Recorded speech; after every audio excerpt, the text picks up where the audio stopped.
سٹ صاحب آپ تو اوائڈ کرنا چاہتے ہیں پولیٹیکل میس سے، لیکن آپ کے ویورز جو ہیں وہ آپ کو پالیٹکس میں ہی گھسیٹتے رہیں گے. کراچی سے علی بہت انٹرسٹنگ کوشچن ہے ان کا، شامل کرتے ہیں.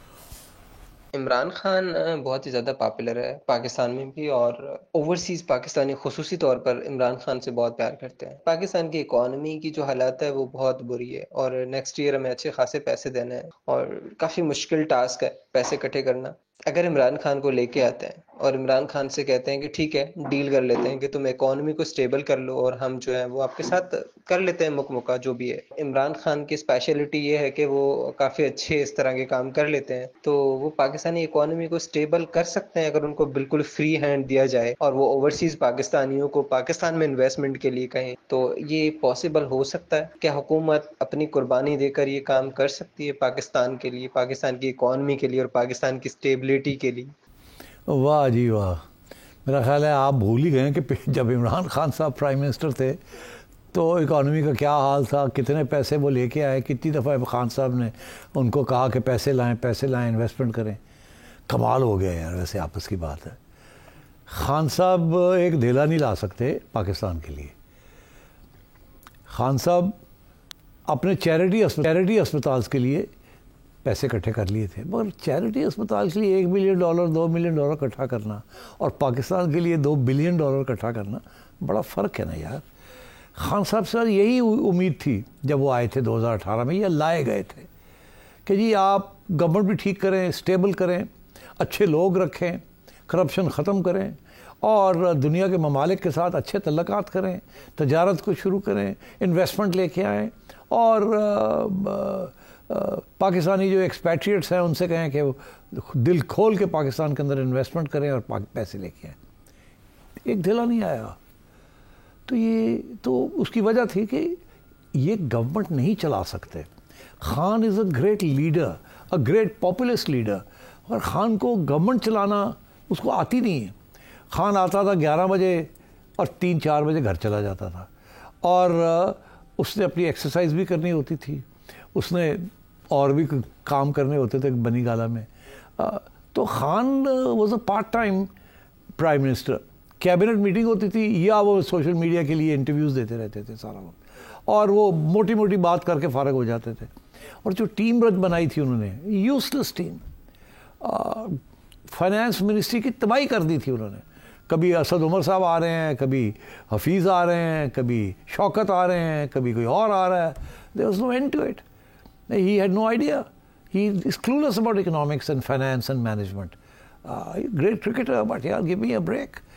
تو اب آپ کی یہ توقع ہے کہ خان آئے گا، اسٹیبلٹی آ جائے گی آف دی اکانومی، وہ چل پڑے گی، بڑی زبردست اکنامک پالیسیز ہوں گی. وہ تو شروع میں ہی پتہ چل گیا تھا جب انہوں نے عاطف میاں کو، کسی نے کہا کہ جی Atif Mian is the world's greatest Pakistani economist, انہیں بلا لیں آپ. ویری گڈ، بلاؤ جی عاطف میاں کو. عاطف میاں آ گئے جناب بڑے خوش and he is a great گائے. پتہ چلا جی کہ وہ کسی مائنورٹی کمیونٹی کے ہیں اور وہ تو بڑی تنقید ہو جائے گی، اوہ اچھا چھٹی کرا دو. تو مطلب اس طریقے سے تو نہیں اکانومیز چلتی. اور مطلب 4 سال میں 4 finance ministers, give me a break. پہلے ایک IMF آئے گی، پھر نہیں آئے گی، پھر آئے گی، اینڈ سو آن. میں بہت سے ایگزامپلس دے سکتا ہوں. تو he was a disaster as far as economic management was concerned. And similarly وہ جو باقی وعدے تھے کہ جی خان کی وجہ سے یہ ہو جائے گا وہ ہو جائے گا، خان کے دوران ہمارے foreign relations rock bottom, India کے ساتھ راک باٹم، پہلے باٹم پہ تھے پھر راک باٹم پہ چلے گئے. امریکہ کے ساتھ ٹھیک ٹھاک تھے وہ بھی خراب ہو گئے. سعودی عربیہ کے ساتھ بہت اچھے تھے وہ بھی خراب ہو گئے. اور رہ کے گیا. تو I am sorry, Khan is a great guy, great agitator, great cricketer, great leader, populist, مگر Khan is not a good administrator. اور خان کو اگر آپ واپس لائیں گے تو پھر پوری ٹیم بھی دیں خان کو، اور خان کو کہیں کہ بس وہ 2 گھنٹے کے لیے آیا کرے اور گپ شپ مار کے چلا جایا کرے، اور پھر حکومت کسی اور کے حوالے کرے جو کہ گورنمنٹ کو اور معیشت کو چلا سکتے ہیں. اوکے علی صاحب، آپ کو جواب مل گیا کراچی سے، اور اب وہاں سے صحیح چلیں گے نعمان صاحب کے پاس. وہ کیا جاننا چاہ رہے ہیں؟ سیٹھی صاحب ابھی یہ پختونوں کے اگینسٹ اور افغانیوں کے اگینسٹ ایک کمپین چل رہی ہے سوشل میڈیا پہ نون لیگ کی طرف سے اور تھوڑی بہت اسٹیبلشمنٹ کی طرف سے، تو کیا یہ 90s کی طرح جو جس طرح جاگ پنجابی جاگ کا نعرہ لگایا تھا نواز شریف صاحب نے اگینسٹ پیپلز پارٹی اور اس ٹائم بھی ان کو اسٹیبلشمنٹ کی سپورٹ تھی، تو کیا یہ اسی طرح کی کمپین ہے to counter P T I in Punjab? نہیں دیکھیے، yes it is slightly aimed at P T I, but میرا خیال ہے اسٹیبلشمنٹ کو یہ بات پسند نہیں ہے اور یہ ختم ہو جائے گی کیمپین، جو میری انفارمیشن بھی ہے اور انڈرسٹینڈنگ بھی ہے. اور اس کے پیچھے یہی ہے کہ کیونکہ پی ٹی آئی کی طرف سے یہ آوازیں اٹھی ہیں کہ یہ جو دھرنا تھا لانگ ٹرم مارچ تھا، آخری کال تھی، اس سے پنجاب کی طرف سے شمولیت نہیں ہوئی، پنجاب کے لیڈرز بھی نہیں پہنچے، پنجاب کی عوام بھی نہیں کھڑی ہوئی.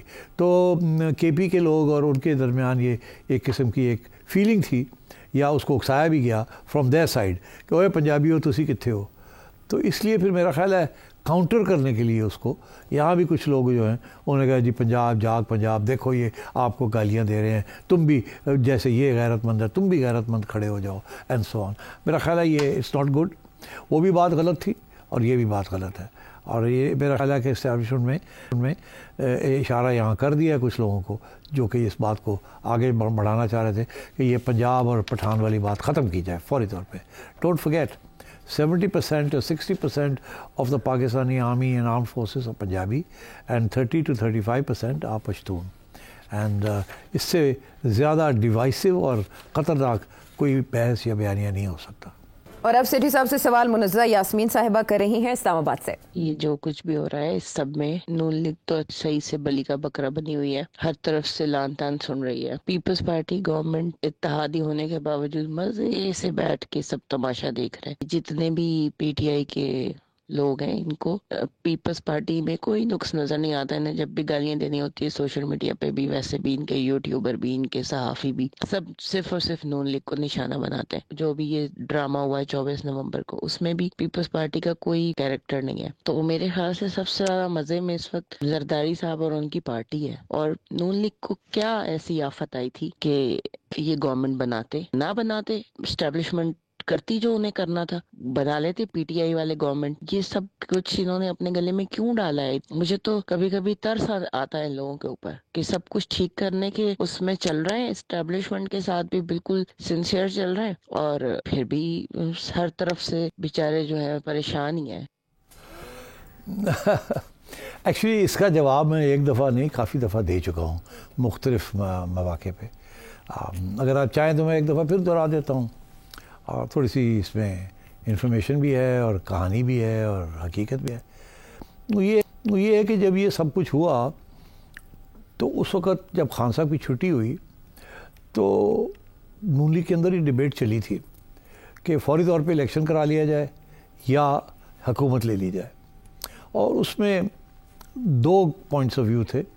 ایک یہ تھا کہ نہیں حکومت لے لیتے ہیں اور کچھ 6-7 مہینے رکھیں گے، کچھ ہمارے کیسز ہیں ان کو ختم کروائیں گے، کچھ یہ ہے کہ حکومت کے بیسس کے اوپر کوئی تھوڑی بہت اپنے لیے سہولتیں کریٹ کریں گے، ایک ایسی پلینگ فیلڈ کریٹ کریں گے جو کہ تھوڑی سی فیوریبل ہو. تو اس لیے 4-5-6-7 مہینے کے لیے لے لیتے ہیں. اچھا، جو کاؤنٹر آرگیومنٹ تھا وہ یہ تھا کہ نہیں ابھی سارا وہ آئی ایم ایف والی چیز گلے پڑنے والی ہے، ہم اس کا حصہ نہیں بننا چاہیں گے، بیکاز اگر ہم بن گئے تو بڑی گڑبڑ ہو جائے گی، عوام ہم سے دور ہو جائے گی، پھر یہ 5-6 والی مہینے میں ہم پٹ جائیں گے اگر ہم الیکشن میں جائیں گے. اس وقت خان بڑا ان پاپولر ہے، ہم جیت سکتے ہیں الیکشن فوری طور کرا کے. یہ ڈیبیٹ چلی، اس میں آپ کو یہ بتا سکتا ہوں کہ میاں نواز شریف صاحب کا یہ موقف تھا کہ جی ابھی الیکشن کرانی چاہیے. ان کو پہلے تو جو دوسری پارٹی تھی انہوں نے کہا کہ نہیں چلیں 1 مہینہ ہمیں دے دیں، ہم 2 قانون کرنا چاہتے ہیں، وہ پاس کر کے تو ہم کر دیں گے. وہ 2 قانون کیا تھے؟ ایک تو یہ تھا کہ یہ نیب نے ہمارے سب گلے میں پھندے ڈالے ہوئے ہیں، نیب کو تھوڑا سا امینڈ کرنا ہے، یہ بڑا ضروری ہے. اور دوسرے بھی اسی قسم کا ایک اور ایشو تھا کہ اس کو بھی کر لیں تاکہ یہ معاملہ جو ہے نا اس کے بعد ہم 30 days کے بعد we'll dissolve the assembly and we'll do the election. مگر پھر ایک دفعہ جب وہ اقتدار میں آ جاتے ہیں، کرسی میں بیٹھ جاتے ہیں، مزے آنے شروع ہو جاتے ہیں، سلوٹ پڑنے شروع ہو جاتے ہیں، گاڑیاں 30 گاڑیوں کے ڈرائیونگ شروع ہو جاتی ہے، تو پھر دماغ تھوڑا سا مطلب گم جاتا ہے. تو میرا خیال ہے پھر یہی ہوا. اور پھر نواز شریف صاحب نے پریشر ڈالا کہ اب بس کرو, چلو آؤ گھر, جلدی سے الیکشن اناؤنس کرو. اور میں آپ کو یہ بتا رہا ہوں ایز اوتھینٹک کہ فیصلہ ہو گیا, چلو جی ٹھیک ہے جی, میاں صاحب کہہ رہے تھے کرو جی. اور یہاں تک میں آپ کو بتا دوں کہ پوائنٹس بھی لکھے گئے کہ شہباز شریف صاحب نے کس دن یہ تقریر کرنی ہے اور اس کے اندر کون سے پوائنٹس انہوں نے بات کرنی ہے. جیسے یہ فیصلہ ہوا اور ہم چل رہے تھے اس تاریخ کی طرف, تو خان صاحب, عمران خان صاحب ایک جلسہ لے کے کہیں جا رہے تھے یا آ رہے تھے, وہاں انہوں نے کھڑے ہو کے اعلان کیا کہ اسلام آباد میں اس گورنمنٹ کو نکالوں گا, میں آ رہا ہوں. تو آپ کو یاد ہے وہ ایک ویڈیو کلپ تھا کہ خان صاحب دھمکیاں دے رہے ہیں کہ میں آ رہا ہوں اور 25 تاریخ کو میں یہ کر دوں گا, وہ کر دوں گا, میں گورنمنٹ کو نہیں رہنے دوں گا.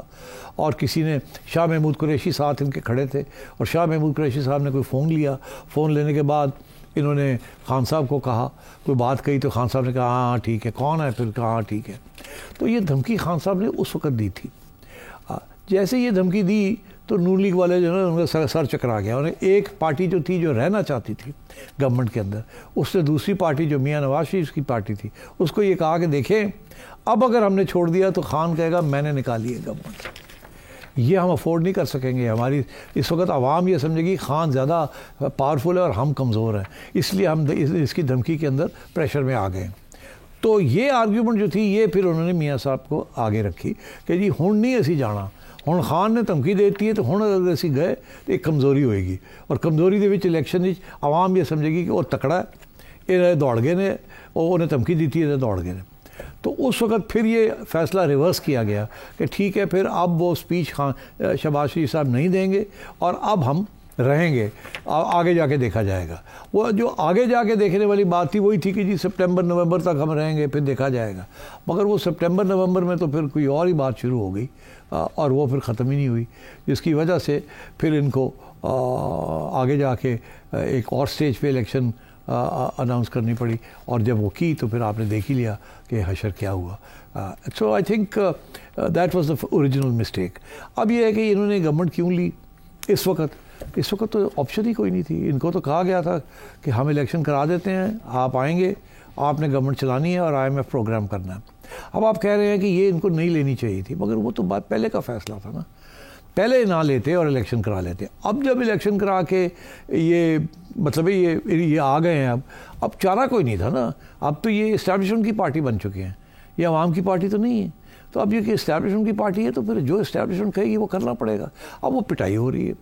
IMF کا پروگرام جو ہے, انہوں نے مفتاح اسماعیل کہتے تھے کہ جی IMF کا پروگرام کرنا پڑے گا, میاں نواز شریف کہتے تھے نو, عوام پہ بوجھ ہم نے نہیں ڈالنا. ٹھیک ہے, تو کیا ہوا, مفتاح اسماعیل کی چھٹی کرا دی تھی کہ جی تم غلط بات کر رہے ہو, اور آخر میں کیا ہوا, جو مفتاح کہہ رہے تھے وہی کیا انہوں نے آ کے, کیونکہ اور چارہ کوئی نہیں تھا. تو جب وہ کیا تو انپاپولر ہو گئے. اب خان جو ہے وہ ریباؤنڈ کر گئے, اور جب خان ریباؤنڈ کیا تو پھر الیکشن میں آپ نے دیکھ ہی لیا کیا ہوا. پھر کرنا پڑا, کوئی ہاتھ پیر مارنے پڑے خان کو روکنے کے لیے. تو اب میں سمجھتا ہوں کہ اس قسم کی غلطیاں ہوئی ہیں, bad policies and bad decisions. مگر ابھی بھی میں یہ کہوں گا کہ نون لیگ کے اندر میاں نواز شریف کے ساتھ 2-3 اور لوگ بھی تھے جو ان کی حمایت کر رہے تھے, مگر میاں نواز شریف صاحب کے اوپر باقی پارٹی سے بڑا پریشر تھا, بڑا شوق تھا ان کو کہ ہم نے بیٹھنا ہے, اب کیسز ختم کرانے ہیں اور خان کو ناک آؤٹ کرنا ہے, اسٹیبلشمنٹ کے ساتھ مل کے کرنا ہے, ان کے خلاف نہیں جا سکتے. اور اب تو ہم نے کچھ جو نامینیشن کی ہے آرمی چیف کی, اس میں بھی ہمیں کوئی ایسا آرمی چیف جنرل مل گیا ہے جس کے پرابلمز ہیں ود نواز شریف کے دشمنوں کے ساتھ. تو اس لیے بہتر یہی ہے کہ اس سے بہتر اپرچونٹی نہیں ہو سکتی. مگر وہ ٹھیک ہے, آپ نے کر لیا, آپ بیٹھے ہوئے ہیں, میرا خیال ابھی آپ جا بھی کہیں نہیں رہے. مگر بات یہ ہے کہ جب آپ عوام کے پاس جائیں گے پھر آپ کو پتہ چلے گا کہ کتنی بڑی قیمت آپ نے ادا کی ہے.